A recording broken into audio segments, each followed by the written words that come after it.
사랑하는 여러분, 오늘 우리의 삶 속에서 지혜의 의미를 함께 탐구하는 귀한 여정에 여러분을 초대합니다. 이 말씀이 여러분의 마음에 깊은 울림을 주고 하나님의 은혜를 더 깊이 체험하는 통로가 되기를 소망합니다. 잠시 시간을 내어 구독과 좋아요를 눌러주신다면 이 귀한 지혜의 말씀이 더 많은 영혼에게 닿는데 큰 힘이 될 것입니다. 이 말씀을 듣는 모든 분들 위해 하나님의 평강이 함께 하시기를 기도합니다. 지난 시간 우리는 잠언을 통해 지혜라는 주제를 처음 살펴보았습니다. 지혜란 무엇일까요? 우리는 지혜를 인생의 복잡한 실체에 대한 탁월한 역량이라고 정의했습니다. 단순히 도덕적으로 선하거나 올바른 가치를 갖는 것과는 조금 다른 개념입니다. 예를 들어 가난한 한 가정을 돕겠다는 고귀한 마음을 가졌다고 상상해 봅시다. 그 동기는 선하고 돕는 과정 또한 윤리적으로 아무런 문제가 없을 수 있습니다. 하지만 세상이 작동하는 방식, 즉 현실의 복잡성에 대한 깊은 이해가 없다면 선한 의도에도 불구하고 그들의 삶을 오히려 망가뜨릴 수도 있습니다. 단지 원대한 비전이나 높은 도덕적 기준을 갖는 것만으로는 충분하지 않습니다. 우리에게는 지혜가 필요합니다. 왜냐하면 지혜는 도덕적 규칙이 명확하게 적용되지 않는 인생의 80%에 달하는 수많은 상황 속에서 무엇이 옳은 일인지를 분별하는 능력이기 때문입니다. 우리가 매일 내려야 하는 대부분의 결정들은 흑백 논리로 나눌 수 없습니다.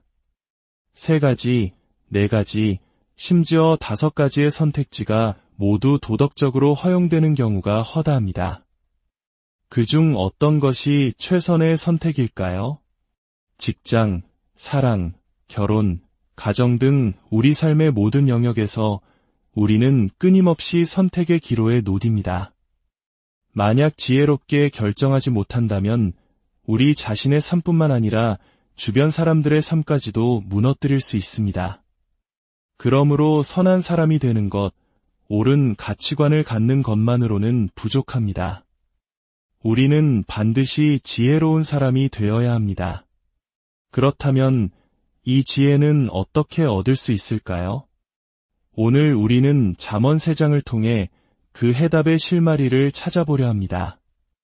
이 말씀을 통해 우리는 지혜의 길, 지혜의 과정, 그리고 산에서 내려온 한 남자에 대해 배우며 지혜를 얻는 법을 깨닫게 될 것입니다.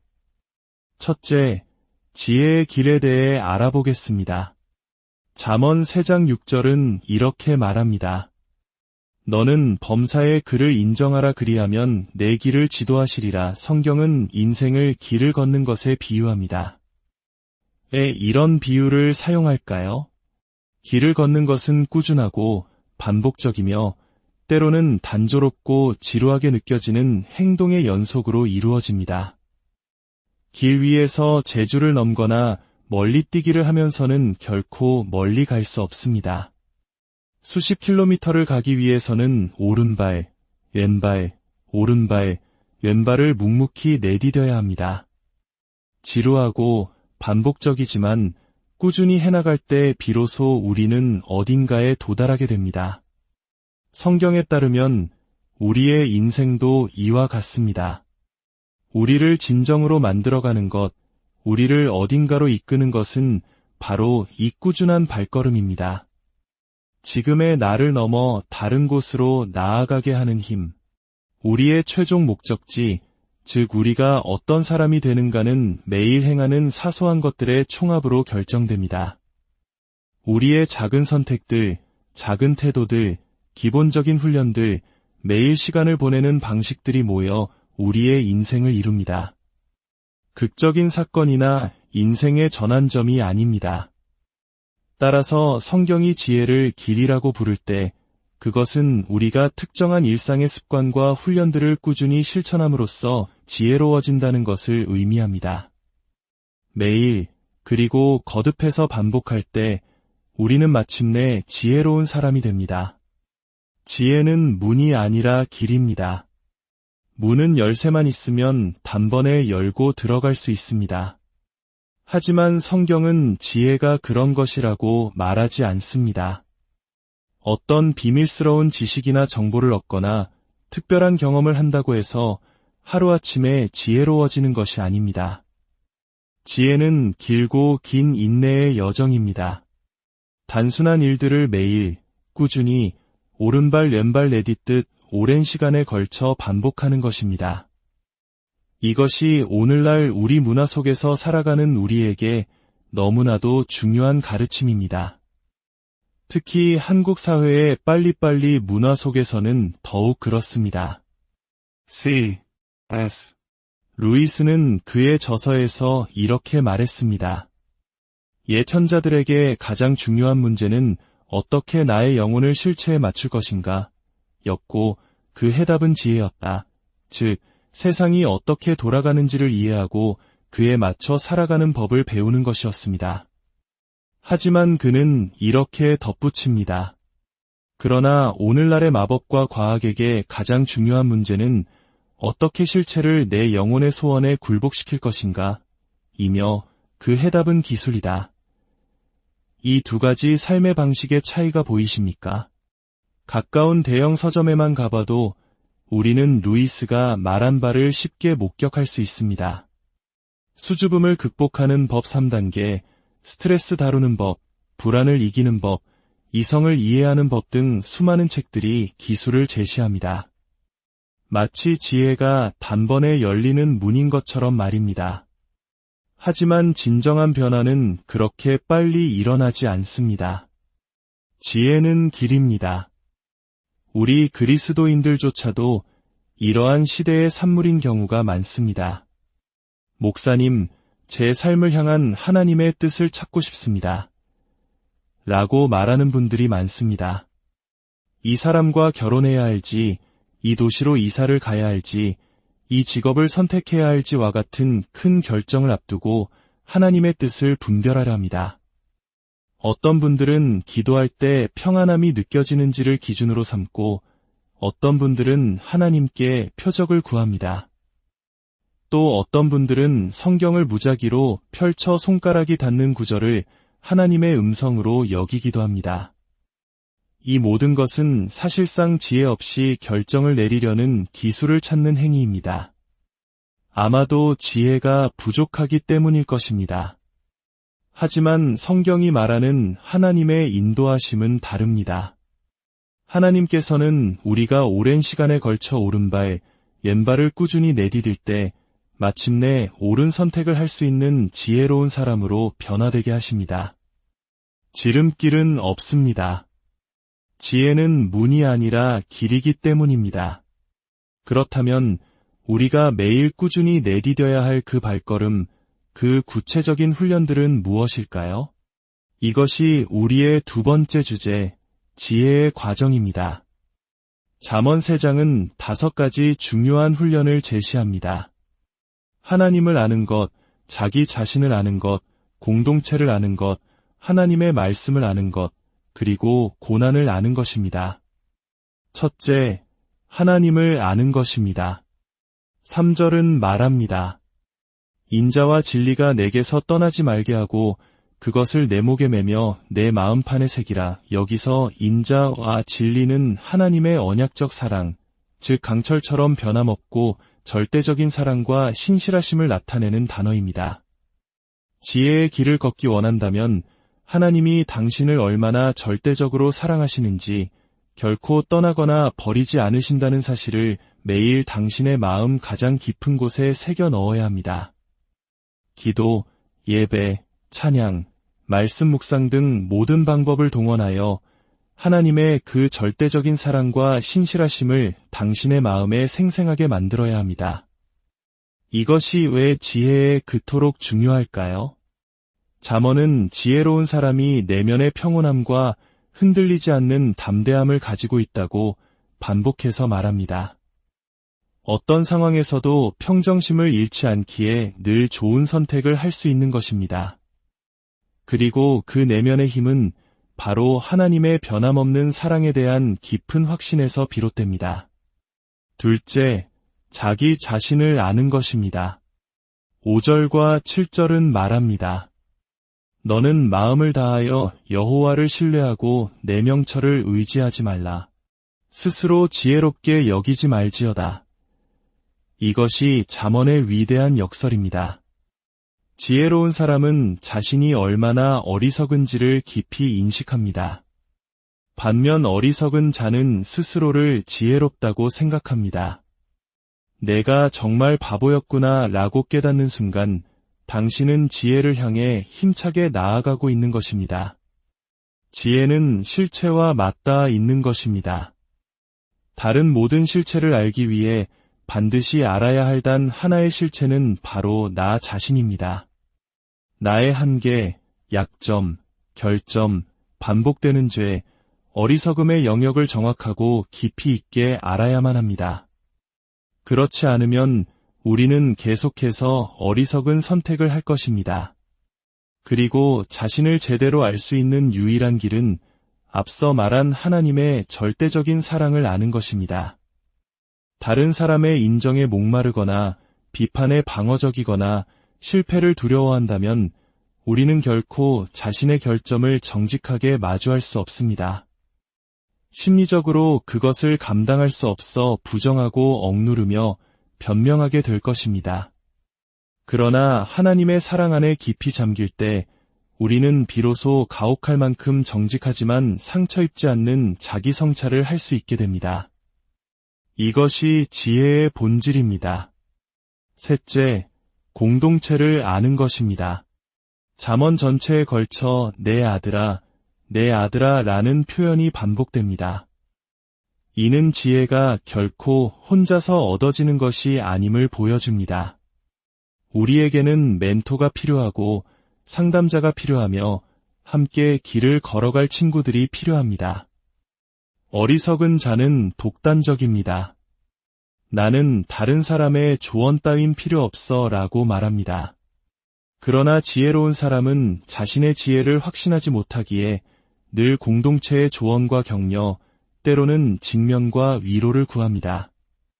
지혜는 공동체 안에서 자라납니다. 넷째, 하나님의 말씀을 아는 것입니다. 1절은 말합니다. 내 아들아, 나의 법을 잊어버리지 말고 내 마음으로 나의 명령을 지키라. 토라는 하나님의 율법, 즉 그분의 가르침을 의미합니다. 우리는 하나님의 말씀을 꾸준히 마음에 새기고 묵상해야 합니다. 재물에 대해, 말에 대해, 감정에 대해, 관계에 대해 성경이 무엇을 말하는지 깊이 배워야 합니다. 이것이 우리가 매일 내디뎌야 할 또 하나의 중요한 발걸음입니다. 마지막 다섯째, 고난을 아는 것입니다. 이것은 조금 놀랍게 들릴 수 있습니다. 11절과 12절은 말합니다. 내 아들아, 여호와의 징계를 경히 여기지 말라. 그 꾸지람을 싫어하지 말라. 지혜의 길 위에는 고난도 포함되어 있습니다. 지혜는 고난을 피하게 하는 것이 아니라 고난을 더 깊은 지혜로 변화시키는 힘입니다. 고난이 찾아왔을 때 그것을 원망하거나 거부하지 말고 오히려 그 고난이 당신을 하나님께로, 자기 성찰로, 말씀으로, 그리고 공동체의 품으로 더 깊이 이끌도록 하십시오. 고난의 시기는 다른 어떤 때보다 지혜가 폭발적으로 성장하는 기회가 될 수 있습니다. 이제 우리는 마지막 주제인 산에서 내려온 한 남자에 대해 이야기해야 합니다. 고난이 지혜를 준다는 말은 어느 정도 사실입니다. 아무런 어려움 없이 순탄한 삶을 살아온 사람들은 깊이가 부족한 경우가 많습니다. 그러나 세상에는 고난이라는 말로 다 설명할 수 없는 끔찍하고 부조리한 고통이 존재합니다. 사랑하는 사람과의 이별도 고통이지만 어린 자녀들을 남겨두고 배우자가 갑자기 세상을 떠나는 것은 차원이 다른 고통입니다. 무고한 아이들이 테러로 목숨을 잃는 끔찍한 비극 앞에서 고난은 우리를 지혜롭게 한다는 말은 공허하게 들릴 뿐입니다. 이러한 궁극적인 현실, 즉 부조리한 악과 고통에 대처하는 지혜는 어디서 얻을 수 있을까요? 잠언 30장에서 현자 아굴은 바로 이 문제 때문에 자신이 얼마나 무지한지를 통렬하게 고백합니다. 나는 다른 사람에 비하면 짐승이라 내게는 사람의 총명이 있지 아니하니라. 나는 지혜를 배우지 못하였고 또 거룩하신 자를 아는 지식이 없거니와 그는 세상의 부조리함을 보며 마치 짐승처럼 아무것도 이해하지 못하겠다고 절규합니다. 그러면서 그는 이렇게 외칩니다. 하늘에 올라갔다가 내려온 자가 누구인지, 바람을 그 장중에 모은 자가 누구인지, 물을 옷에 싼 자가 누구인지, 땅의 모든 끝을 정한 자가 누구인지, 그의 이름이 무엇인지, 그의 아들의 이름이 무엇인지 너는 아느냐? 아굴은 깨달은 것입니다. 이 모든 것을 이해하기 위해서는 저 높은 곳에서 모든 것을 조망하는 이, 즉 하나님께서 직접 내려와 우리에게 말씀해 주셔야만 한다는 것을요. 그는 산에서 내려올 그 한 남자를 간절히 기다렸습니다. 수백 년 후 예수님께서 니고데모에게 말씀하셨습니다. 하늘에서 내려온 자 곧 인자 외에는 하늘에 올라간 자가 없느니라. 예수님은 자신이 바로 아굴이 그토록 기다렸던 궁극적인 지혜의 근원이신 산에서 내려온 그 남자라고 선언하신 것입니다. 그러나 예수님께서 가져오신 궁극적인 지혜는 추상적인 가르침이 아니었습니다. 그분은 이어서 말씀하십니다.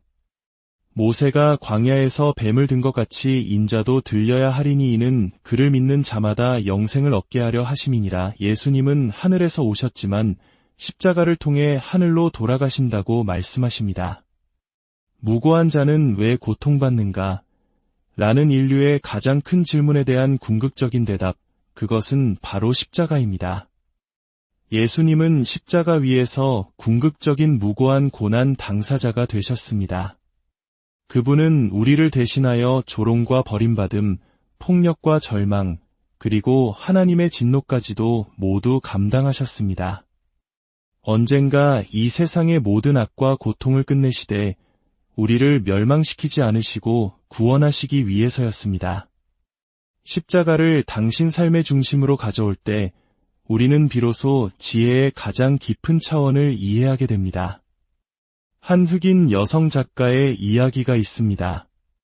그녀는 어릴 적 어머니가 남자친구에게 살해당하는 끔찍한 경험을 했습니다. 수년 동안 그녀는 그 부조리한 고통의 의미를 이해할 수 없었습니다.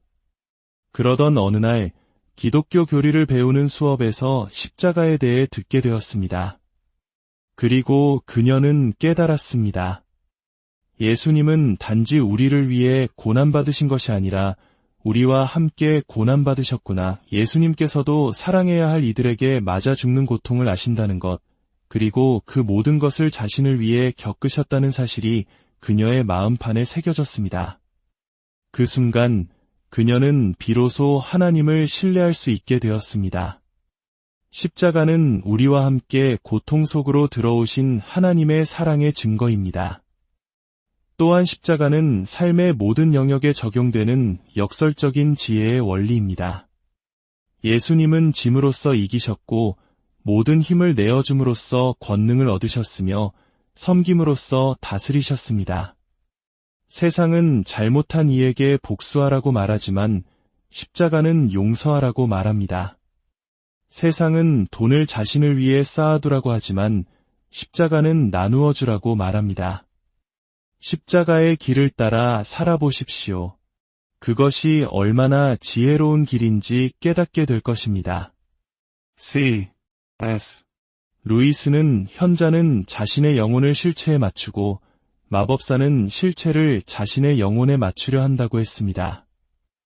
그러나 십자가 안에서 우리는 이 둘 중 하나를 선택할 필요가 없습니다. 십자가는 이 두 가지를 모두 이루기 때문입니다. 십자가는 지금 있는 그대로의 고통스러운 현실을 감당할 힘을 줍니다. 동시에 십자가와 부활을 통해 하나님께서는 언젠가 이 세상을 우리 마음이 가장 깊이 원하는 모습으로 새롭게 바꾸실 것을 약속하십니다. 그 과정은 길고 때로는 매우 고통스러울 것입니다. 그러나 그것이 바로 우리가 부름받은 길입니다.